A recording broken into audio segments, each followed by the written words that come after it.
Ya 17 minutos han pasado desde la hora 20, segundo tramo para esta edición de La Perra Vida en los 580 de Universidad. Hay una expresión que usan los cubanos, ya tú sabes, ¿no? Cuando se trata de explicar algo que es medio difícil de explicar, de resumir en palabras, ese elibué que solemos decir nosotros, podría traducirse en buen cubano como ya tú sabes. Y ya tú sabes es justamente el título que le ha dado Gabriela Esquivada al trabajo que a lo largo de los últimos tiempos ha estado elaborando sobre la Cuba que, pese a sí misma, viene cambiando y tratando de ingresar a otra etapa de su historia después de muchos años de estar atravesando sin duda un periodo de oscuridad. Está en línea Gabriela Esquivada. ¿Cómo estás, Gabriela? Buenas noches. Buenas noches, Ricardo. ¿Cómo estás? Muy bien, encantado de saludarte. Bueno, ¿cuánto tiempo has trabajado? Has estado yendo y viniendo de Cuba para poder hacer esta radiografía de ya tú sabes, ¿no? Sí, he tardado como unos 5 años, pero tomemos en cuenta que yo trabajo, o sea, no es un trabajo al que le pude dedicar todo el tiempo del mundo, lo hubiera resuelto probablemente en la mitad, pero no vino mal porque en el medio pasó de todo. Yo empecé el libro antes de que Obama y Raúl Castro comenzaran el deshielo, antes de que Trump diera marcha atrás, entonces los acontecimientos también le fueron agregando valor de actualidad, de investigación, y de paso, nada, uno se entretiene y cuando está así con un tema que lo obsesiona, y cualquier excusa le viene bien. Y curiosamente aparece tu trabajo y justo en este momento Cuba está discutiendo cómo va a hacer para adoptar un modelo más o menos capitalista, tal vez con el modelo chino, vaya uno a saber, ¿no? Todo un salto cualitativo después de décadas, ¿no? Sí, es súper interesante. El libro no llega hasta la reforma constitucional que se va a someter ahora a la opinión de los cubanos, pero que básicamente implica esto que vos decís, la incorporación por primera vez desde el texto constitucional vigente, que es de 1976, de la propiedad privada.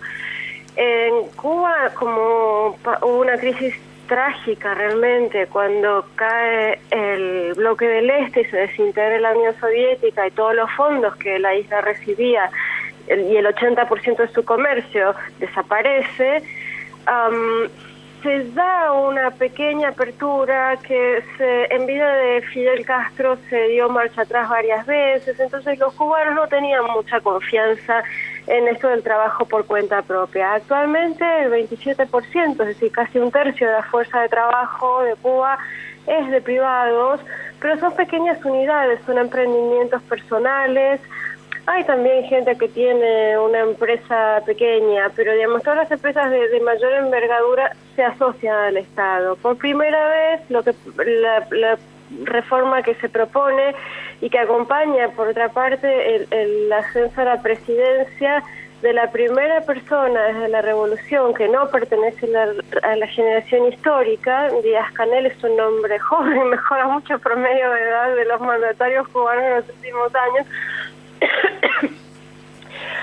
Esto va a permitir aparentemente una apertura de otra envergadura, de otra escala. Entonces habría que estar atento. Otra cosa que hizo Díaz-Canel, que creo que acompaña a ese movimiento que está señalando, es cambios en el gabinete en unas áreas centrales: economía, comercio interior, salud, que es un recurso económico en la isla porque los médicos generan muchas divisas, y justicia. En la reforma constitucional también se propone la incorporación de algunas libertades individuales que no son parte del funcionamiento institucional actual cubano, como por ejemplo el habeas corpus. Ahora, de todas maneras, Díaz-Canel no lo tiene muy fácil mientras sigue existiendo la sombra todopoderosa de Raúl Castro entre bambalinas, ¿no?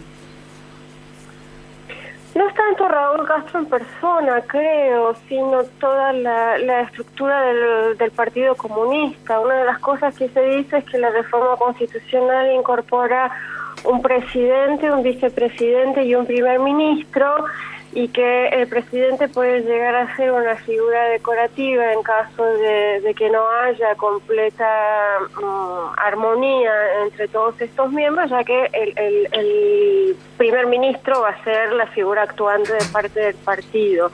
Fidel Castro, de hecho, fue primer ministro durante muchos años, precisamente hasta la reforma de 1976. Depende, realmente depende. Yo creo que cuando los cambios empiezan es muy difícil saber en qué dirección se van a dar. Vivo en los Estados Unidos, en el sur de la Florida, no vivo en Miami, pero estoy bastante cerca y acá, bueno, hay mucha polarización y en la isla también, pero realmente es difícil predecir lo que puede pasar, porque se sabe cómo empiezan las cosas, pero no cómo terminan, ¿no? Ahora, hay un capítulo que no ha sido demasiado indagado y del que vos te ocupás en tu libro, y tiene que ver con lo que fue la presencia soviética, la presencia rusa en Cuba, ¿no? Sí, en un momento pensé que el libro era eso, porque me resultó completamente fascinante. Fueron 30 años de una influencia que ningún país de nuestro continente ha tenido. Nosotros hemos tenido influencia de los españoles, de los franceses, de los portugueses, de los ingleses, de los holandeses, pero la verdad es que soviéticos acá no hubo nunca. Es una cosa extrañísima.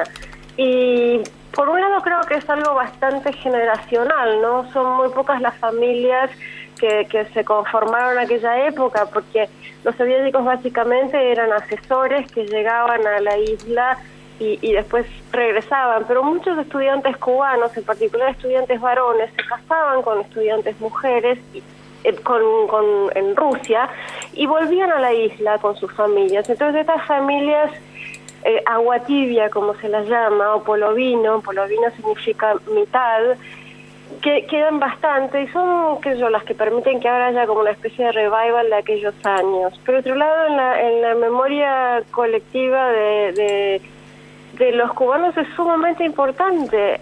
Hay marcas desde el riesgo de haber sido el comienzo de la Tercera Guerra Mundial, como fue la crisis de los misiles, hasta la carne en lata, los mejores alimentos durante la década del 80, las rusas, las esposas de las personas que iban en misión desde la Unión Soviética, las llamaban el shopping, porque tenían así como pequeños emprendimientos de venta de cosas en las casas. Entonces es muy, muy importante. A mí me gustó mucho en particular la marca que hay en la cultura. Uno puede ver gente que creció sin Disney, por ejemplo, porque creció con los muñequitos checoslovacos, que la verdad que son buenísimos, como por ejemplo Lolek y Bolek.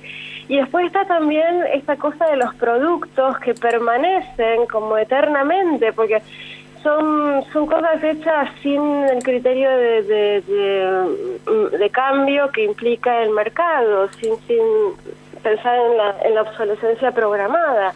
Entonces, todavía están los automóviles en la calle, todavía sí, hay lavadoras. Es cierto, están hechos para que duren un siglo, por lo menos. Sí.